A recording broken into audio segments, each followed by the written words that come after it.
The Chicago wind cut through Nia Carter's coat like it wasn't even there. February had painted the city in dull gray, turning the streets the color of dirty water.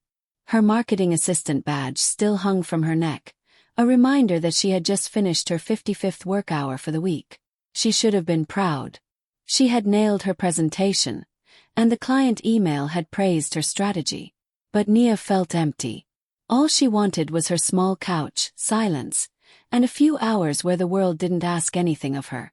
A delivery man stepped out of her apartment building, and the heavy security door clicked shut behind him. Nia reached for her fob, then paused when she saw a handwritten sign on the glass. Security cameras under maintenance. Typical. Still, the magnetic lock thudded firmly when she entered. The steel door made her feel safe, at least enough to breathe. At 26, earning $55,000 in one of America's most expensive cities, she had learned not to complain about everything. She chose her battles carefully, because life already fought her daily. Nia didn't know the truth yet. Locked doors only stop honest people. Someone with patience could wait for a neighbor to hold it open. Her apartment was on the 3rd floor, 3C, and the hallway smelled like Mrs. Darnell's cooking from 3A. Garlic mixed with something sweet. But today something felt off. Nia slid her key into the lock. Turned smoothly. No scratches. No sign of forced entry.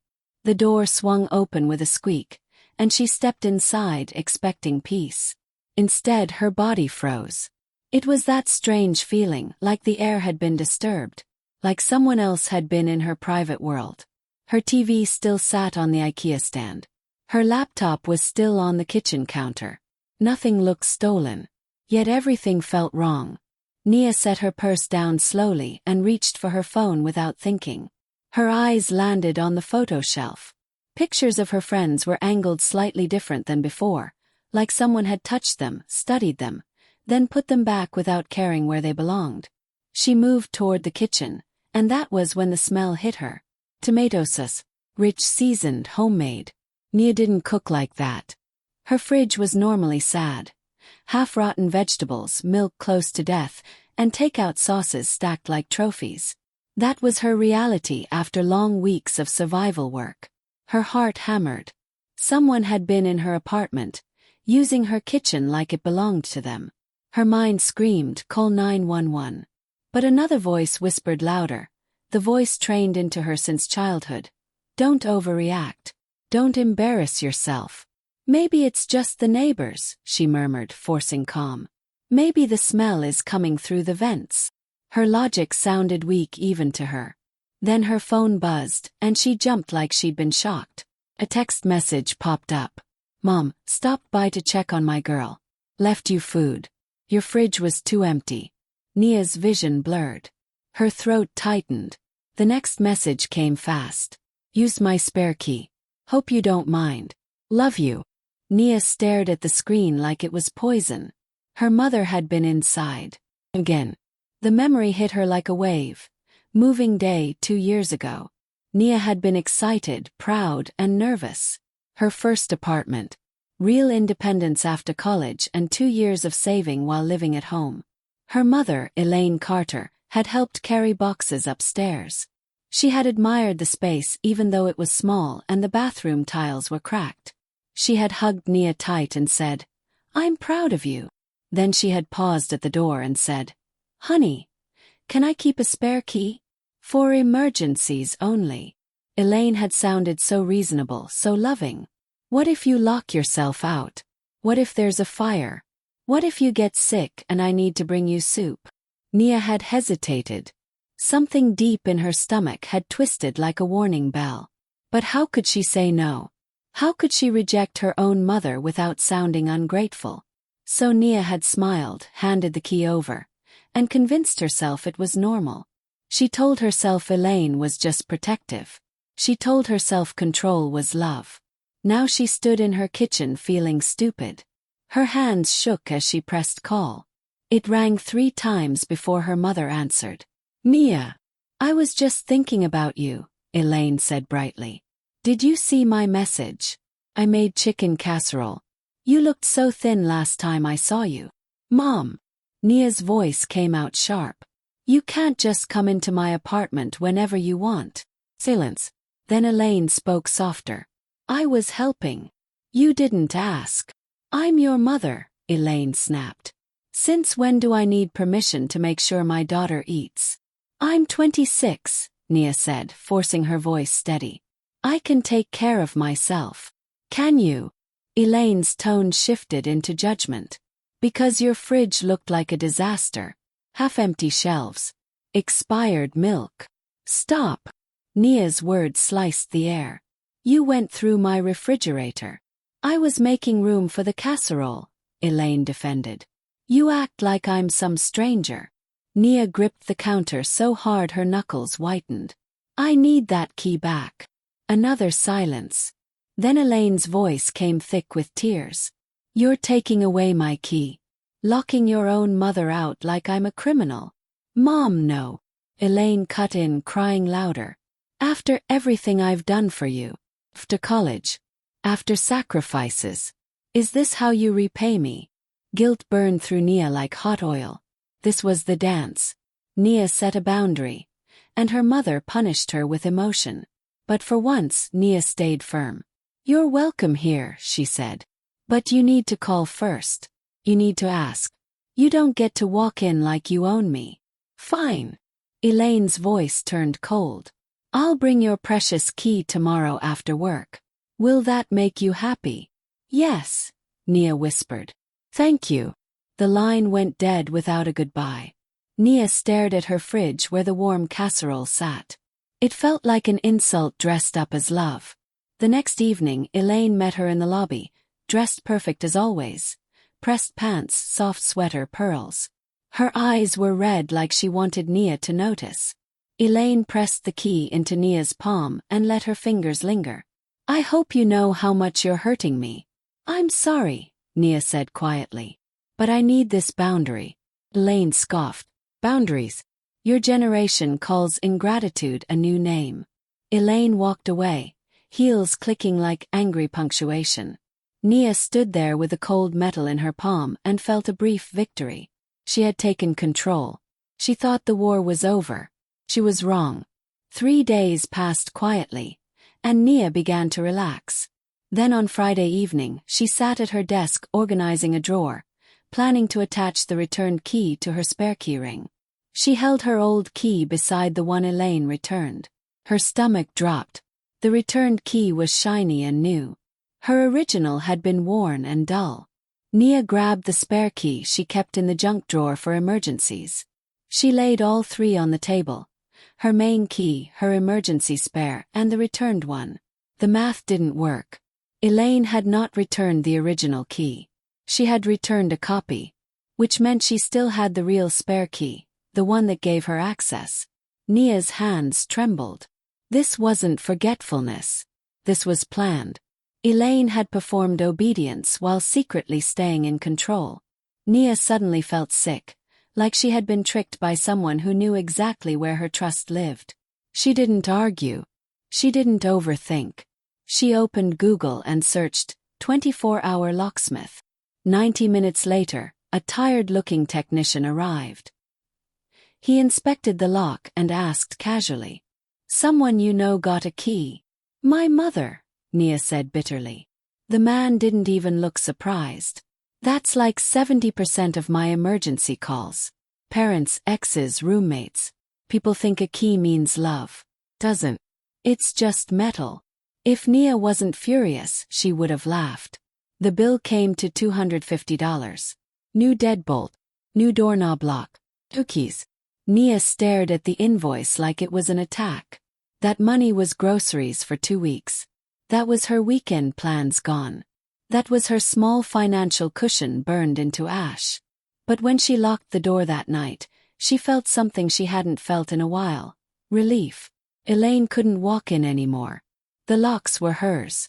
She thought that would end the invasion. But the attack changed direction. It became psychological. 2 days later, her phone buzzed with a text from her father, Edwin Carter, a man who rarely texted. The message read, "I didn't pay thousands for your education just so you can treat your parents like strangers. Nia read it 3 times, blood pressure rising with each pass. Another message followed. Your mother cried for hours after you accused her. Is this who you are now? Nia typed and deleted 5 responses. She wanted to explain boundaries. She wanted to scream that privacy wasn't hate. But she knew her words would be twisted. Any response would become evidence that she was cold or ungrateful. So she left the texts unanswered. She thought silence would protect her. Instead, silence became fuel. Elaine began calling constantly, 3 times a day, then more. The voicemails started sweet. Just checking on my baby girl. Then they ended with poison.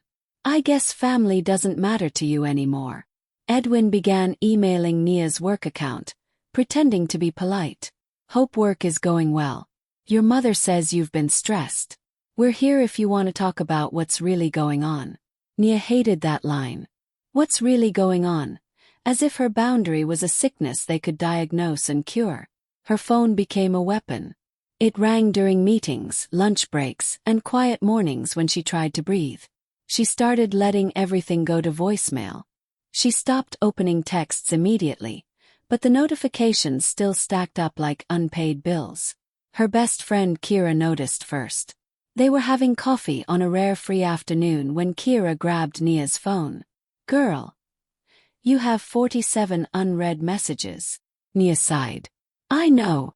Are they all from your mom? Mostly. My dad too. Kira's face tightened. So they're tag-teaming you. It's fine, Nia lied. I changed the locks. She can't get in anymore. Kira leaned forward, voice low. But they're still inside your head. You look tired. When last did you sleep through the night? Nia couldn't answer because the answer was embarrassing.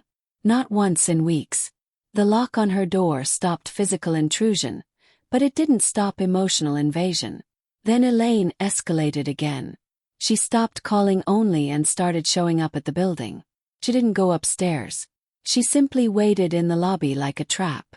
The first time Nia saw her sitting on the old couch near the mailboxes, Nia's heart nearly stopped. Elaine looked small, sad, harmless, perfectly positioned to shame Nia in public. I was in the neighborhood, Elaine said, as if her suburban home wasn't 40 minutes away. I thought we could talk, Elaine continued, voice soft. Really talk. Without anger. Nia kept walking, pulse racing. I have plans, Mom. Plans. Elaine repeated like Nia had confessed a crime. You always have plans now. Plans that don't include family. Nia didn't stop. If she stopped, Elaine would pull her back under. That was the truth. Elaine came again 2 more times that week, always in the neighborhood, always wearing that wounded expression that made Nia feel like a monster for wanting peace. Emails filled Nia's inbox with subject lines like "We need to talk" and "Worried about you," and the sharpest one, "Where did we go wrong?" One Sunday night, Nia sat alone in her apartment while her phone buzzed for the 15th time that day. That was when she realized she had been fighting the wrong battle. A deadbolt only blocks a door. It doesn't block manipulation. Doesn't block guilt. Elaine and Edwin weren't trying to reconnect. They were trying to teach her a lesson. You can change locks, but you can't change the fact that we still own you. Nia looked around her apartment. It used to be her safe space. Now it felt haunted. The cost of new locks was $250, but the cost of her peace was rising daily. Another text came from Elaine. I made your favorite meatloaf. Remember how you used to help me when you were little? I miss those days. I miss my daughter. Nia stared at the words, I miss my daughter, and something hardened inside her. Elaine didn't miss Nia. She missed a version of Nia who never said no, never challenged, never insisted on being treated like an adult. That version was gone. Nia was starting to accept a bitter truth. No amount of explaining would make her parents respect her boundaries. They didn't want to understand. They wanted to win. Nia whispered into the quiet room. What do I do now? For 2 weeks, there was fragile silence. No lobby ambush. No flooding calls. Nia almost believed they had finally accepted defeat. Then one Tuesday afternoon, her phone rang with an unfamiliar number. She was at her desk building a presentation deck when she answered professionally. "This is Nia Carter." "Miss Carter," a cold voice replied. "This is Mr. Dalton, the building manager at Westside Heights." Nia's stomach dropped. "What happened?" "We had an incident in the lobby involving a woman claiming to be your mother," he said. The room seemed to tilt. Nia gripped her desk. "An incident?" "The police are here, Miss Carter," Dalton said. "I thought you should know what your mother did." According to Dalton, Elaine had walked into the building lobby with confidence like she owned the place. She marched straight toward the elevator and pulled out her old key like a badge of power. She inserted it into the call panel slot. Nothing happened. She tried again. Still nothing. The key that once gave her illegal access had become useless metal. That was when Elaine turned toward the reception desk, where the security guard sat. Dalton said the guard's name was Andre, a calm man who followed protocol. Elaine didn't ask for help. She announced loudly, "I need you to let me into my daughter's apartment." Andre replied politely, "Ma'am, I'll need ID, and I'll need to confirm you're on the approved visitor list." Elaine's voice rose. "I don't need to be on a list. I'm her mother." Andre stayed firm. "Your name isn't on the lease. And Miss Carter requested that we not grant you access without her approval." That was when Elaine changed tactics. Dalton said, "She didn't get violent. That would have been easier." Instead, Elaine stood in the center of the lobby and started crying loudly. Tears streamed down her face, and she began grabbing at residents walking by. She told them, "My daughter is being held against her will," she claimed. "She's suffering a breakdown, and they're stopping a mother from saving her." Nia covered her mouth at her desk, shock swallowing her whole. "She said that," she whispered. Dalton's voice stayed cold. "Yes, Miss Carter." Residents panicked. Some thought it was a hostage situation. Nia's chest tightened. This wasn't love. This was war. She imagined her mother, dramatic and convincing, using public fear as a weapon.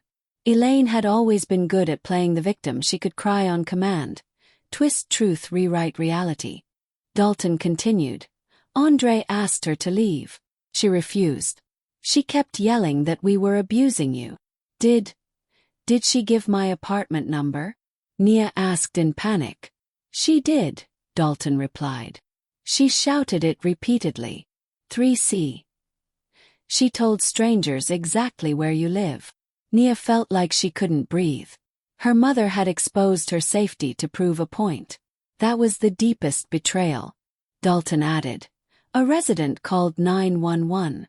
Police arrived quickly." Nia swallowed hard. "What did she tell the police?" "She claimed you were mentally unstable," Dalton said. "That you had cut off your family, locked yourself away, refused help." Nia's hands trembled. At her desk, surrounded by coworkers who had no idea what was happening inside her life, she realized her mother had taken her private boundary and turned it into a public emergency. She whispered, "This is insane." "I'm sorry," Dalton replied without warmth. "But you need to come down here. The police want to speak with you. They also want to confirm you're safe." Nia's throat tightened with humiliation. She could already imagine the gossip. The whispers. A shame. Elaine wanted that. Elaine wanted Nia to suffer publicly. Nia stood up slowly, her chair scraping behind her. Her coworker glanced up. "Everything okay?" Nia forced a smile. "Yeah. Family stuff." As she rushed toward the elevator, her thoughts swirled. Elaine had crossed a line that could never be uncrossed. She had brought police into it. She had told strangers Nia was being held against her will. She had weaponized fear and mental health accusations like a knife. Nia reached her car, hands shaking as she drove. She barely remembered the traffic lights. Her mind repeated one sentence again and again. "My mother is not protecting me. She is punishing me." For the first time, Nia wasn't just scared. She was furious. When Nia arrived at the building, she found the lobby crowded. Elaine stood near the mailboxes with her arms crossed, face wet with tears. Two police officers spoke with Andre. Dalton stood nearby looking irritated. The moment Elaine saw Nia, she rushed forward as if she'd been rescued. "Baby," she cried. "Oh, thank God." She grabbed Nia's arms. "I was so worried. They wouldn't let me in." Nia pulled back. "Mom, what are you doing?" Elaine turned to the officers. "See. She's not herself. She's been cold. Withdrawn. Something is wrong." Nia's jaw tightened. "No. Something is wrong with you." One officer raised his hand gently. "Ma'am, we just need to confirm you're safe." "I'm safe," Nia said. "But she's harassing me." Elaine gasped dramatically. "Harassing you? Nia, I'm your mother." Nia spoke through clenched teeth. "You told strangers I'm being held hostage. You shouted my apartment number in the lobby." Elaine clutched her chest. "I was trying to save you. You've been acting like a stranger. You changed your locks like I'm an enemy." "You lied," Nia snapped. "You gave me a copied key and kept the original." The lobby went still. Elaine blinked rapidly, then turned to the officers, voice trembling. "She's confused. She's paranoid." The humiliation burned Nia's cheeks. She faced the officers. "I have proof. Messages, voicemails, emails to my workplace." Dalton stepped forward. "Miss Carter, we can provide the incident report. This has happened before." Elaine spun toward Dalton, eyes flashing. "Mind your business." Nia looked her mother straight in the eye. "It is his business. You made it everyone's business." Elaine's face twisted. "So now you're turning strangers against your own mother?" Nia's voice lowered. "No. You turned strangers against me." The officer nodded slowly. "Ma'am, if your daughter asked you not to access her apartment, you must respect that." Elaine started sobbing louder, shaking her head. "You don't understand. She's my only daughter. I carried her. I raised her." Nia almost laughed, but it came out broken. "And now you want to own me forever." Elaine's tears instantly turned into rage. "If I didn't love you, I wouldn't care." Nia snapped back. "This isn't love. This is control." Elaine whispered like a threat. "You'll regret treating me like this." Nia felt cold inside. She believed her mother meant it. After the police warned Elaine to leave, she walked out still crying. But she made sure to glance back at Nia, as if promising she wasn't finished. Dalton pulled Nia aside. "Miss Carter, I'm going to be honest. This could continue. We recommend you document everything." Nia nodded, throat tight. Andre the guard looked genuinely sorry. "I tried," he said. "But she was convincing. She made it sound like you were in danger." Nia sighed. "That's her specialty. Making herself look like a hero while making me look insane." Kira called as soon as Nia got upstairs. "You okay?" "They brought police," Nia said quietly. "What?" "My mom created a hostage story in the lobby." Kira cursed. "That's not love. That's obsession."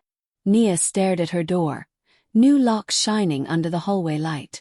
"I need bigger protection," she whispered. "Not just locks." That night Nia didn't sleep. She replayed everything. Elaine grabbing residents. Elaine shouting her apartment number. Elaine telling police she was unstable. Every time Nia closed her eyes, she saw her mother's face. Tears, then rage, then the cold promise. "You'll regret this." The next morning Edwin called. Nia didn't pick up. He left a voicemail. "Your mother humiliated herself because she loves you. You've turned into a selfish woman. If you keep this up, don't call us when life breaks you." Nia listened once, then deleted it. Her fingers trembled, but her decision felt clear. Her parents weren't going to stop.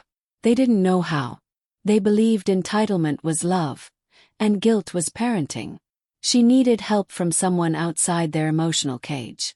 After work, Nia went to a small cafe and opened her laptop.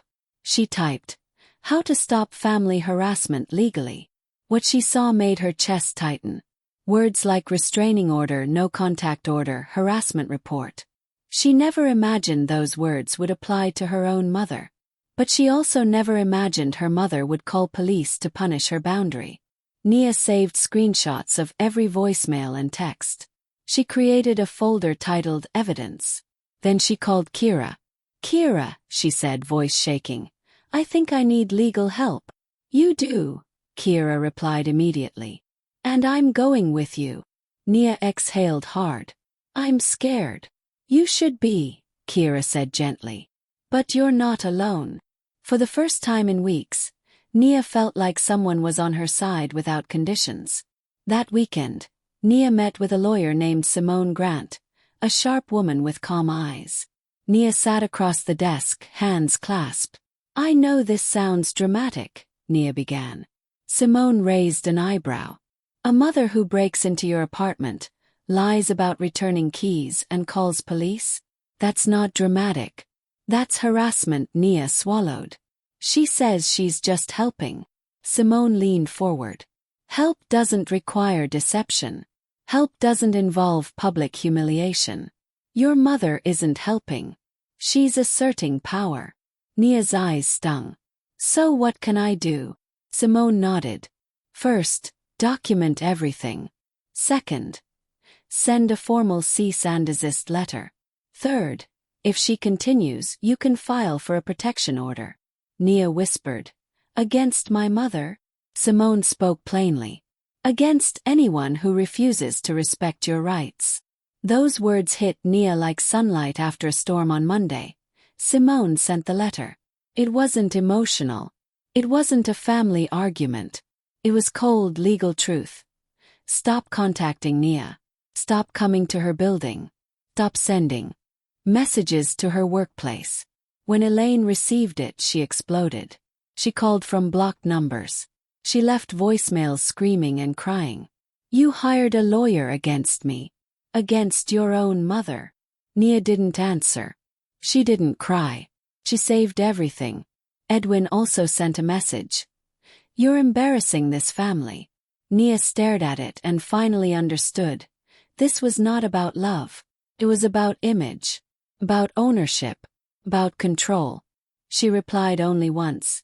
"Do not contact me again." Then she blocked his number too. The silence afterward wasn't peace yet, but it was power. Elaine tried one more lobby ambush, but Dalton stopped her at the entrance.